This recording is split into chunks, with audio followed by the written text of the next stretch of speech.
Pythagoras, a name familiar to almost everyone, not only for the famous Pythagorean Theorem, but also for its mysterious connection to the golden ratio. Even more astonishing is the fact that modern speculations about a digital virtual universe seem to echo across millennia his philosophical belief that all is number. Today, let us travel through the river of time, back to the 6th century BCE, to explore the life and thought of the great ancient Greek philosopher, Pythagoras, and his timeless visionary ideas that seem to transcend the age in which he lived. The love of wisdom, the birth of philosophy. One day, a young man arrived in the city of Miletus. His eyes were clear, his expression resolute, and his heart burned with an unquenchable passion for knowledge. He came to seek guidance from the great philosopher Thales, who was already advanced in age. The young man had a particular love for mathematics and astronomy, and he longed to uncover the mysteries of the universe. Unfortunately, Thales was too old to take on new students. With deep sincerity, he advised the young seeker, "Go to Egypt. There, ancient wisdom awaits your discovery." That young man's name was Pythagoras. And so, history quietly orchestrated a momentous encounter. The torch of wisdom passed from the hands of Thales to Pythagoras. Pythagoras was born on the island of Samos, a small Aegean island not far from Miletus. It is said that from an early age he loved gazing at the stars, contemplating the movements of celestial bodies and the proportions of numbers, possessing an extraordinary intuition for the natural order. His father once received an oracle foretelling that the boy would become the wisest among humankind. Taking this prophecy seriously, he placed great importance on his son's education, not only hiring excellent teachers, but also taking him on travels far and wide, allowing him to encounter diverse cultures from an early age. As a young man, Pythagoras journeyed extensively through Miletus, Egypt, Babylon, and even India, drawing upon the wisdom of multiple civilizations through cross-cultural exploration. It was along this path of seeking knowledge that Pythagoras coined a new word. He combined the Greek term philos, meaning love, with sophia, meaning wisdom, to create a groundbreaking concept, philosophia, philosophy, meaning the love of wisdom. From that moment on, philosophy became one of the most revered titles in the history of human thought. Its radiance, like that of its namer, has transcended millennia, illuminating both the ancient and the modern world. The Pythagorean Theorem, a milestone from experience to proof. In his early years, Pythagoras studied mathematics and philosophy in Miletus under Thales and his student Anaximander. He later traveled to Babylon and Egypt to pursue further learning. In these ancient civilizations, people had long discovered through practical experience that a triangle with sides of 3, 4, and 5 would always form a right triangle. However, Pythagoras did not stop at empirical observation. He abstracted and generalized these practical rules, and through the use of diagrams, propositions, and logical reasoning, he proved a universally applicable theorem. In a right-angled triangle, the square of the length of the hypotenuse is equal to the sum of the squares of the lengths of the other two sides. That is, a squared plus b squared equals c squared. This is what later generations came to call the Pythagorean Theorem. However, its significance goes far beyond a mere geometric formula. It stands as one of the foundational theorems in Euclidean geometry, and laid the groundwork for the later development of trigonometry, analytic geometry, and even calculus. More importantly, it represents a profound leap in human cognition, from empirical knowledge to deductive reasoning, from measured results to logical necessity, from observational experience to mathematical proof. from visible objects to invisible truths. On a philosophical level, the theorem symbolizes the awakening of logical reasoning and mathematical formal thinking, marking a pivotal starting point in the Western tradition of rational thought. For the first time, humanity came to realize that space could be understood through numbers, and that the order of the universe could be expressed in the language of mathematics.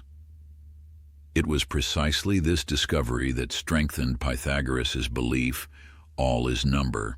Number is the very substance of the world. The universe can be calculated, measured, and reasoned. All is number in the Declaration Beyond Time. Compared to the theories of Thales and his two students, who proposed water, the indefinite, apeiron, and air as the primary substances of all things, Pythagoras' idea that number is the origin of all things must have seemed difficult to grasp in his time, and yet this ancient concept has found an uncanny resonance in the modern age. With the rise of artificial intelligence and the emergence of the digital virtual world, was Pythagoras a time traveler from the 21st century?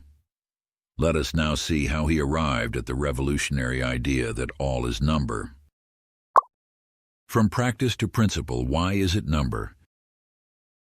In Pythagoras' view, the beauty of sound, the harmony of forms, and the order of the stars are not merely products of subjective perception, but arise from a hidden order of numbers embedded in nature itself. Number is not just a descriptive tool applied after observation, it is the very language of the world itself. Whole number ratios, the foundation of universal harmony.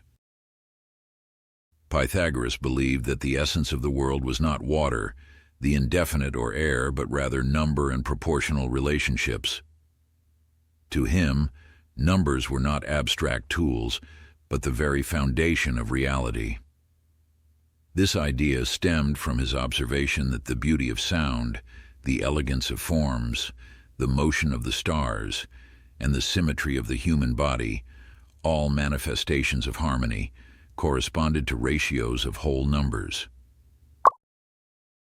Musical harmony is rooted in whole number ratios. While studying string instruments, Pythagoras discovered that musical harmony is not merely a matter of subjective feeling, but is determined by the numerical ratios between the lengths of the strings. For example, when the ratios of the string lengths are 1 to 2, 2 to 3, or 3 to 4, the resulting intervals correspond to an octave, a fifth, and a fourth, respectively. This, he realized, is the true essence of musical harmony, not rooted in emotion, but in rational numerical law. The harmony in natural forms is rooted in whole number ratios. While studying the regular pentagon, the Pythagorean school observed that the ratio between its side and diagonal reflects a unique and harmonious proportion, what would later be known as the golden ratio. This proportion was subsequently found to appear widely in nature, in seashells, flower petals, the structure of galaxies, and even the human body. Once again, this supported the Pythagorean belief that the beautiful forms of all things in nature follow numerical ratios. The order of the cosmos is governed by the harmony of numbers. Pythagoras believed that the universe was like a vast stringed instrument, and that the motion of the planets resembled the playing of a cosmic melody, what he called the music of the spheres. He thus proposed the hypothesis of the harmony of the spheres, suggesting that although the planets move along different orbits and at different speeds, their movements follow fixed ratios, just like musical harmony. From this, he concluded that the universe itself is governed by harmonious numerical laws. Number and proportion exist eternally. Pythagoras believed that the world is composed of a hierarchical structure of numbers known as the Tetraktys, or the sacred four numbers, 1, 2, 3, 4. 1 represents the point, the origin of all things. 2 signifies the line formed by connecting 2 points, symbolizing division and duality, the driving force behind change.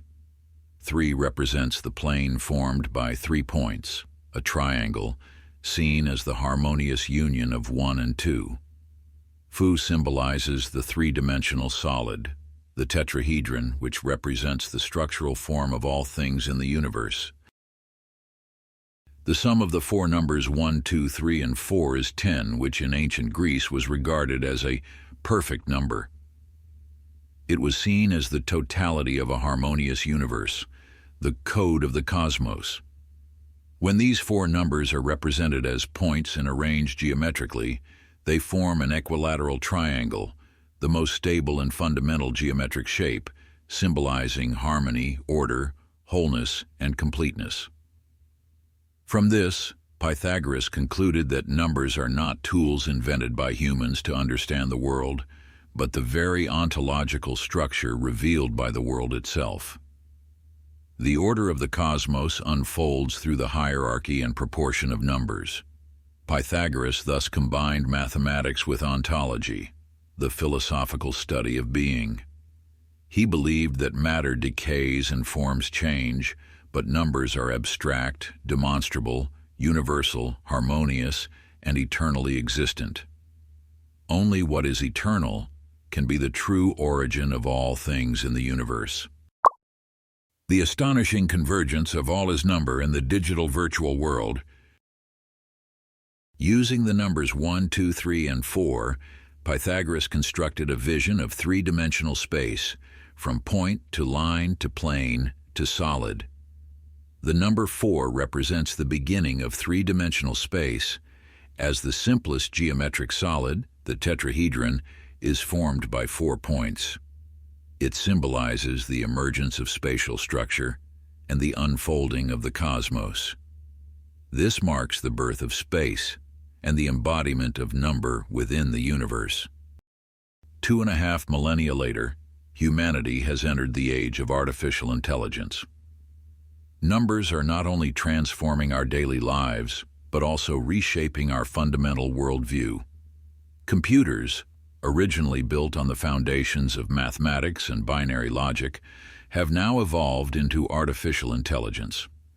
AI is advancing at a torrential pace, driving humanity into a fully digitized world. AI systems are increasingly attempting to translate everything: language, images, knowledge, reason, personality, even the world itself, into numerical structures within vector space. Everything around us is being continuously encoded into numbers. What we call big data is reconstructing the world, and human rationality is increasingly shaped by algorithmic logic. The idea of the soul, once bound to a silicon-based body, is now imagined to be capable of digital immortality. The concept of digital beings in a virtual future is no longer just science fiction. It has begun to take root in our collective imagination. Indeed, many have come to believe that our current world may already be a simulated digital reality. Could this not be a mysterious and astonishing echo of what Pythagoras proclaimed 2,500 years ago? All is number. When AI begins converting language, images, knowledge, thought, and behavior into mathematical structures, when even personality becomes vectorized, are we too becoming the numerical beings foreseen in the time of Pythagoras? The shift from all is number to everything can be quantified is no longer a mere hypothesis. It is a transformation already underway. From Pythagoras's all is number to a future in which all can be rendered into number. How far are we really from that reality? This is not a rhetorical question. It is a serious one. The Pythagorean School, born in mystery, silenced in the end. Around 530 BCE, Pythagoras founded an unprecedented school in Croton, a city in Greater Greece, Magna Graecia. It was not merely an academic institution, but a philosophical religious community that integrated mathematical inquiry, philosophical reflection, religious rituals, and ethical discipline.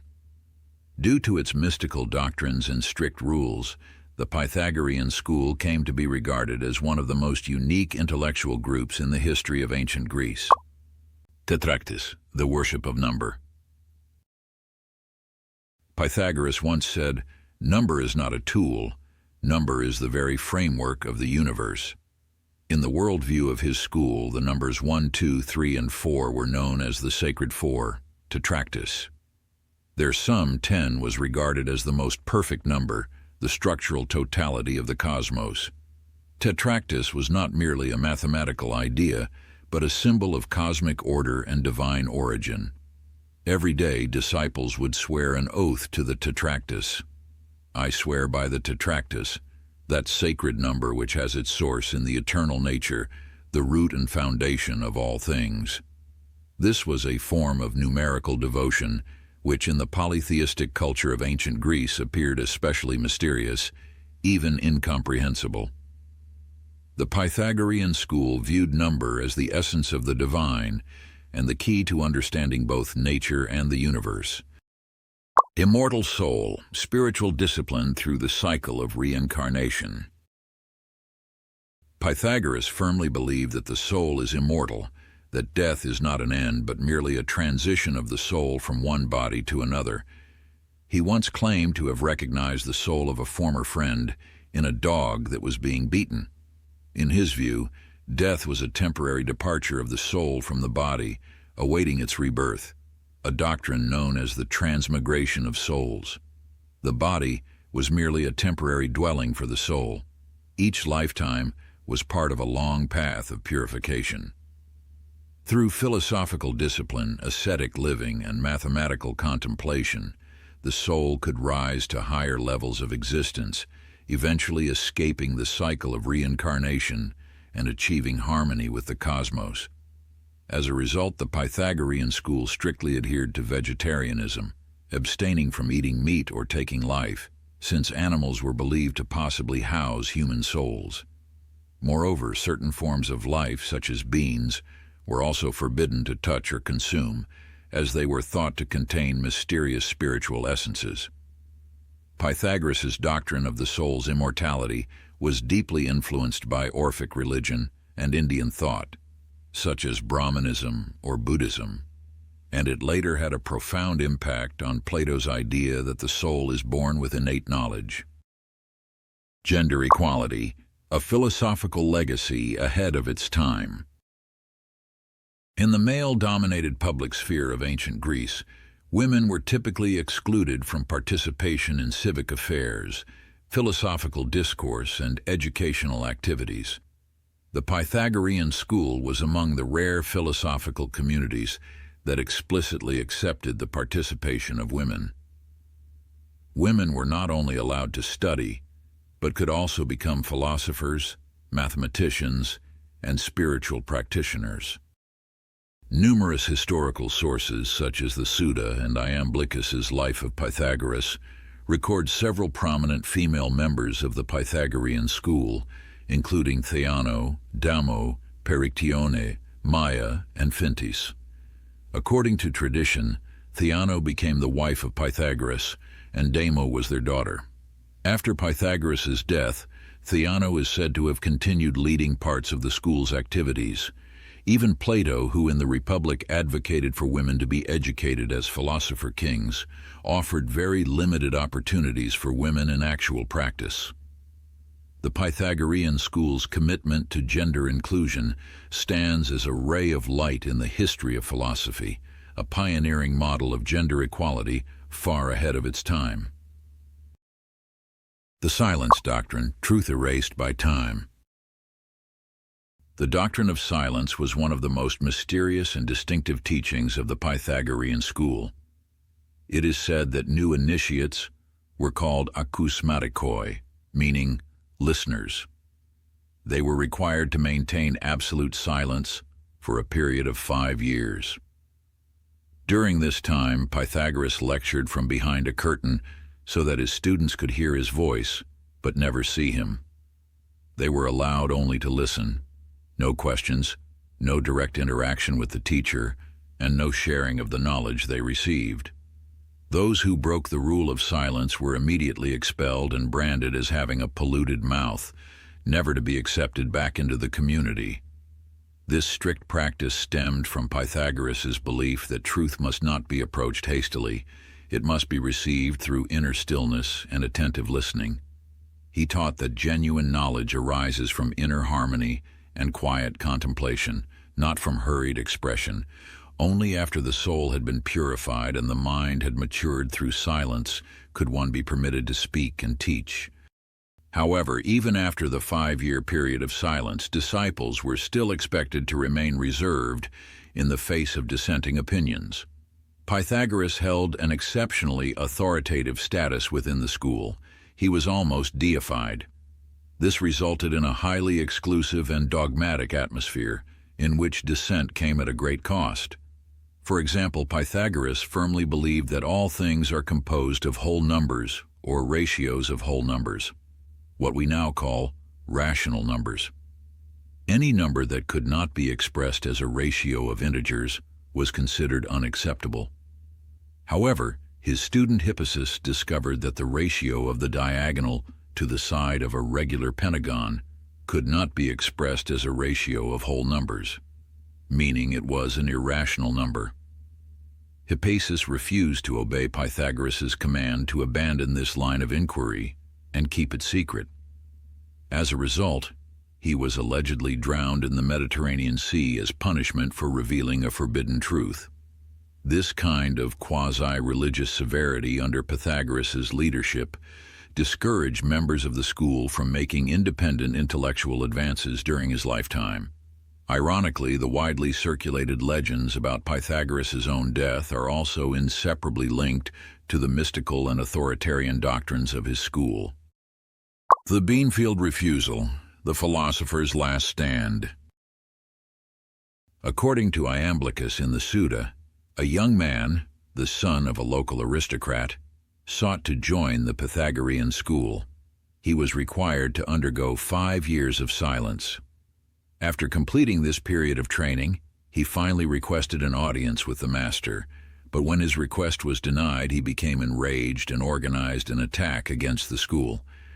Pythagoras fled and eventually reached the edge of a bean field. However, due to the school's strict taboo against touching beans, he refused to enter. As a result, he was overtaken by his pursuers and died at the edge of the bean field. Whether this legend is true or not remains uncertain. But thus, a philosophical legend faded into the mists of history.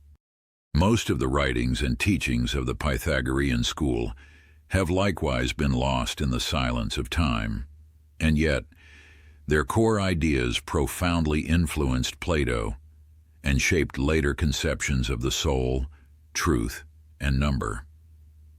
Today, as AI transforms the world into structures of vectors in digital space, one must wonder, could Pythagoras' ancient vision, all is number, be silently returning in a new and astonishing form 2,500 years later?